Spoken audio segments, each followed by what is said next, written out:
Hello, and I am not sure if you can see me and hear me. Hello, hello. I am sorry if there is anyone here who has been waiting for me. You know how computers work. Of course, when you have something planned, you all of a sudden need to update this or that, and of course, last minute. So that's what I did. So here I am. So thank you for waiting. I am super excited today to share with you one of my favorite accommodations for people on the autism spectrum. And I wish that I could even share just how enormous this one essential thing that you can do is. So I'm going to try. So, welcome. Thank you. This is week 2 of my trying to do the Facebook Lives on Friday. So I'm glad that you're here. Thank you. And what's going to happen today is that I'm going to kind of run through a few things, including some research and some things that you can do. And I'm going to end with some takeaways, and I'll make sure that those are in the comments also. But be sure to like my page if you would, Synergy Autism Center, and check out my website, of course. And all of this is also happening because I am working on a book with a lot of these concepts. And so I appreciate any feedback that you have, any ideas, as I am working on the book, and that it should be out by the end of the year. So let's see. I have thought a lot about how to put this Facebook Live together to really demonstrate the enormity of this one practice for yourself and for somebody that you love or care about with whom that you're interacting who has autism. I do have notes to make sure that I'm going to get through everything, but I will be watching. If anybody has questions, I'm happy to answer anything as we go, and my notes will help me come back. So this one practice can really help anybody, but especially people with autism, feel heard, seen, and respected. It allows them to interact with you authentically, for you to see their real personality, and so much more. And it may seem really simple on the surface. You need to but it isn't so simple. I mean, it is simple to do, but it also is just so essential. So there are a few steps to it that'll make it easier, because it should be simple. You need to give yourself and the other person time to process, to think and respond, so that they can be, again, authentic. You can see their personality. And the art is in the application, which is what we're going to talk about today. So I'm going to share with you kind of the why behind giving somebody processing time is so essential, especially with autism, when to be able to do that, and then how. So those are the pieces I'm going to go through. So I'm going to start out with the why. Why give somebody processing time? This is, there's so many layers to this. So one is, I want to share with you a little bit about brain development. We're learning so much more about how our brains process, and about autism, etc. And actually, one of the things that's most fascinating to me is that we're learning that we can detect in infancy whether somebody later develops autism. And one of the ways that we can tell that is that infants that later develop autism, have trouble shifting their attention from one thing to another, and or just a longer time than babies who later don't develop autism. So it's just really early on, there's an issue there with being able to shift attention, not in intelligence, not in anything else, just in shifting attention and being able to disengage from one stimulus into thinking and looking at another one. And so I want you to imagine for a moment that a baby is looking at a light on a screen or something. This is how they do the research, is that they look at babies and they're looking at being able to attend to a stimulus, and then they offer another stimulus, and it takes babies who later develop autism longer to disengage from the one stimulus and then look to the other stimulus. So that's what I'm talking about. So can you imagine? So fast forward months and even years with somebody who may have a little bit longer time to disengage and then shift their attention. They're going to have zillions of interactions that are not necessarily in sync with what's being said, let alone nonverbal communication and more subtle cues that we use for social engagement. Can you imagine how frustrating that would be? Whew. So, if you give a baby, a child, a teen, or adult time to disengage and shift their attention, you will then be able to see, hear, and get to know them. So if you continue, though, to talk, engage, direct, or cue the person before they're ready, you're simply going to either overwhelm them, you're going to add to their internal stress of them trying to keep up, or they will start offering you defense mechanisms to try and get processing time. So they may talk over you, they may monologue, they may say no. Of course, this is older children, not necessarily babies. So that's one element. So the other piece, to bring in a little more research, is that we are finding that the more in sync that we are with one another in that back and forth feedback, that actually promotes pro-social behavior. So being able to engage with other people and notice things that are happening with them and respond accordingly. And so can you imagine, again, if a young child experiences those, that feedback loop being out of sync, that's really going to affect the engagement that they have with other people in now and in the future.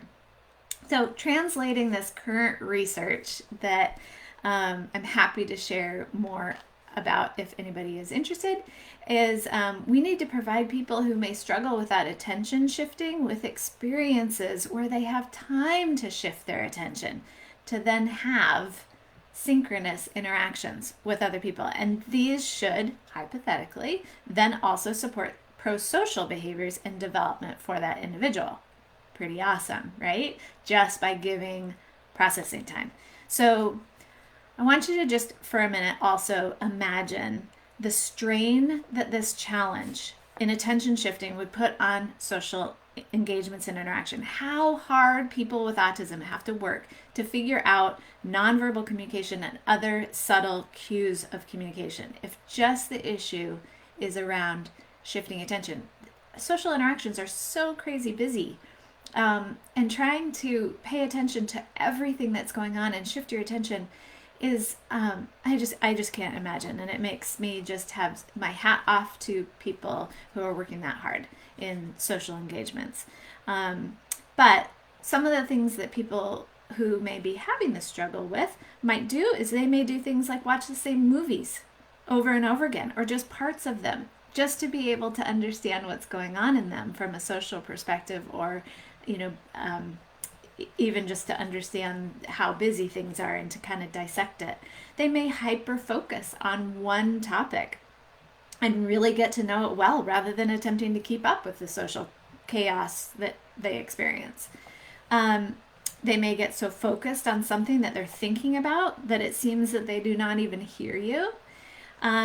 They may say no to anything offered before really hearing specifics about that offer. So these are all things that people who have trouble with attention shifting and need you to provide processing time may throw at you just to get processing time. They may say no to anything offered. They may repeat the last word or say that you say rather than having a true yes/no response.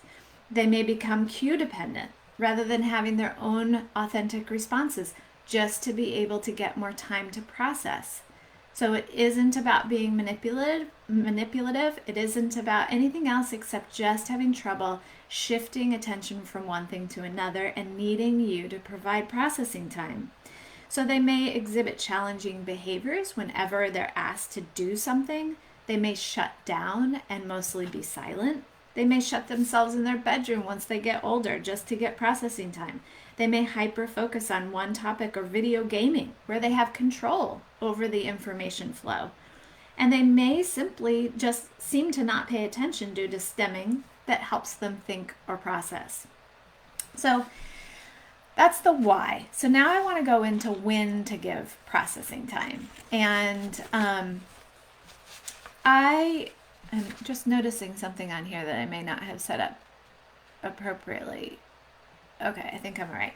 Sorry about that. So I just went through the why it's so crucial to give somebody processing time. Now I'm going to talk about when. Now, this is a lot easier. And I want to do a disclaimer real quickly that everyone is different and has different processing needs, different processing times, different ways of doing it, things like that. So, of course, I need to say that because everybody, just because they have autism, doesn't mean that everybody's the same. You probably have heard when you've met one person with autism, you've only met one person with autism. Everybody's different. So everybody has their own personalities. So that said, we all, autistic or not, need our processing time respected for us to be at our best. It's true for everybody.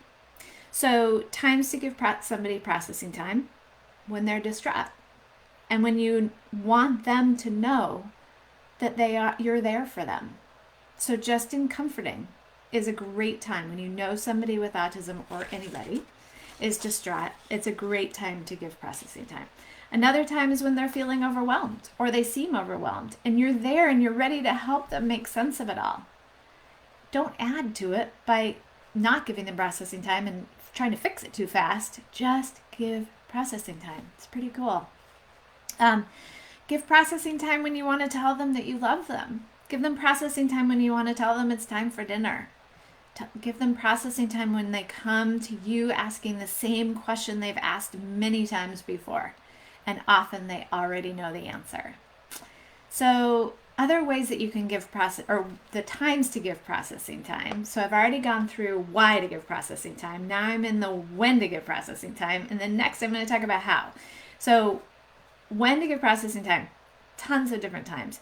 When they come to you with a challenging behavior, so that you give them the opportunity to work through it and then approach it in a better way. When to give processing time when you're trying to teach something, when you're trying to share something, when they wish to share something with you, or when you wish to teach something. So bottom line is that anytime really is a time to give processing time. Any interaction, either from you or from them. So it's a non-exhaustive list, but it is basically saying anytime. All right, so that's the when. So I've gone through the what, yes, the why, the when. Now I'm going to go into the how. How do you give processing time? What do I mean by that? Oftentimes I have people come into my office who say, oh yeah, I know about giving processing time. I know that sometimes if I'll say something that it takes a day or two to help for them to come back to the issue. That's not what I'm talking about. I'm talking about live time, like give processing time in the moment. How do you do that? Because people on the autism spectrum sometimes need a lot longer to shift their attention from one thing to another. And that's, again, what we're finding from neuroscience research is that people on spectrum may need a little bit more time shifting. People not on spectrum might as well. So I just want to make sure that you know that these are going to work with anybody. So especially though people on spectrum. So how do you give processing time? First, last Facebook Live I did was all about how you have to take care of yourself. So of course, that's going to be my number one thing is how to give processing time is that you have to check in with yourself first because you have to make yourself available and non-threatening. So sit down if you can, if it's the right situation, breathe deeply, soften your body language and your facial expressions so you are a welcoming person for whatever that somebody with autism has to say or share with you. Check your expectations is number 2. So if you have low expectations of their ability to engage with you, given that processing time, you're going to do things like tragically talk baby talk, or you're going to speak down to that person, and that is not our goal. Our goal is to simply give processing time, but remain speaking to that person at age level. You may declutter your words and just say the essentials, which is going to be super helpful because we tend to put in a lot of fluff when we're talking. And this means only saying the essentials and giving processing time, having high expectations for their ability to interact with you. So next you're going to offer a bid. So first you're going to check in with yourself, make sure you're a calming, welcoming presence. Then you're going to check your expectations. Are they high enough? Age level? For most people, even people who are nonverbal. That's what I'm talking about. Keep your expectations high. And then the third is offer a bid to connect. Now, I really like the word bid because it leaves it kind of open. So what I'm talking about is even extending your hand to someone can be a bid, to shake in greeting, extending your hand to help them up if they're have fallen to the ground because they don't want to do something, and you offer a hand. That's a bid, and you can wait and allow processing time at that time as well. Just saying hello and waiting instead of filling the void and keep talking. Just offer one bid. Start to reach for something out of reach and gaze to the person who might be closer and has autism. Give them time to be helpful. Everybody wants to be helpful to everybody else. People with autism are no different, but they may need a little more time to process that. Extend a toy or a piece of food or a piece of paper if you're wanting to share something, and wait. Reach up to your if you are somebody on the spectrum and you want to reach out to somebody, that too can be a time where you wait as well. So kind of a reversal there. But something, if you want to pick up a young child, you might put your hands out and just wait. Even if they are kind of running around and they don't seem interested, you waiting in that expectant body positioning, they will come back to you. Imagine that their world is feeling really overwhelming and they're having trouble shifting attention, and so they may need a little bit longer to notice and to come to you. But it isn't that they don't want to. So you might point to something and gaze to your partner in order to share or label it. Allow that joint attention to happen by just waiting and giving processing time. You might start a sentence and allow your partner to finish it. And giving some extra time. So those are all examples of bids. So let's see. So we have check in with yourself first, check your expectations, make sure they're high enough at age level whenever possible, offer a bid to connect, which can be a lot of different things, and then wait expectantly. So this is the gold. So once you've offered the bid, I want you to wait.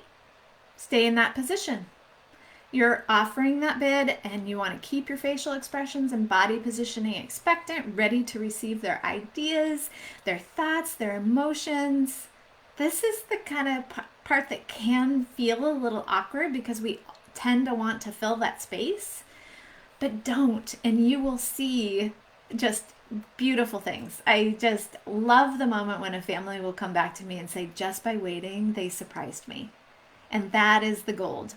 It's so beautiful. All right, so watch their body language as well and facial expressions. And if they remain in the immediate vicinity, like I was mentioning, maybe if a little kid is running around or if somebody is doing some what we call stemming, self-stimulatory behavior, and you think maybe they you're not sure whether they're attending to you or not, wait first. Expect that they are. You can always represent and then wait again. But for now, do the waiting first. And I'm going to tell you how long to wait. This is crucial. Most people think, oh yeah, I wait long enough. I wait 3 seconds, 5 seconds. No. I'm talking 45 seconds to 60 seconds, a full minute. I've had clients who are a minute and a half or longer, who need that time just to be able to shift their attention and be able to engage fully with you. So yes, count in your head silently up to 60 and you will see amazing, amazing results.